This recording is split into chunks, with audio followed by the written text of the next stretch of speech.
আপনারা সবাই অনেক বেশি টেনশনে ছিলেন, বাবুটার কি হয়েছে, বাবুটার কি হয়েছে, অনেকে প্রশ্ন করছিলেন।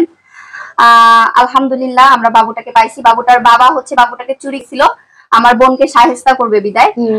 কেন তুই এমনি উন্না দিস না, তুই এভাবে উন্না দে নাই তো, তুই বলে হিজাব করিস। হ্যাঁ, কালকে আমার সামনে বলার সাহস পাই নাই। আমাদের মানে আশেপাশের ওর শ্বশুর বলতেছিল যে ওইখানে যে তো হিজাব করা শুরু করছে নাকি আমার বোন এখানে এসে। তাই যারা ভিডিও দেখে তারাই কমেন্টে বলুক। ওর স্বামী হচ্ছে মূলত কাজকর্ম করে না, তাই হচ্ছে আমার বোন বলছিল যে হ্যাঁ আমি কালকে বলছিলাম সন্ধ্যার সময় যে পরশুদিন, হ্যাঁ পরশুদিন সন্ধ্যার সময় বলছিলাম যে এরকম ভাবে কি থাকা যায়, এইখানেও তো তুমি তেমন, আমি বলতেছি এইখানেও তোমার বলেছি যে তুমি কাজ করো, তখন বলতেছি যে এইখানে তো কাজকর্ম নাই, তাহলে আমি কি করবো? আমি বলতেছি তাই এইখানে নাই, তাহলে তুমি খুলনায় যাও, খুলনায় তো তোমার কাজটা ঠিক করা আছে, তাহলে সেইখানে যে তুমি কাজ করো। সে বলে তাহলে তো আমি রান্না করবো কিভাবে? কিন্তু তার মা কিন্তু আছে, তার মা কিন্তু হাতে পায়ে একদম সুস্থ।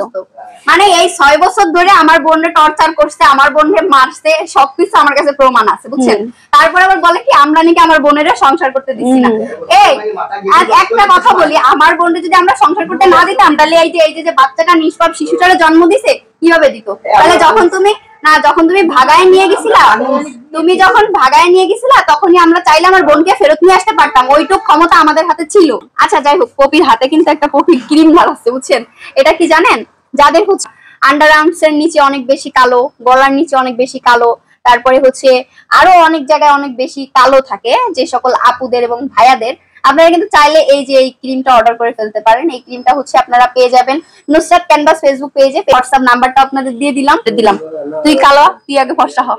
মেলা তো ফর্সা হওয়া লাগবে না।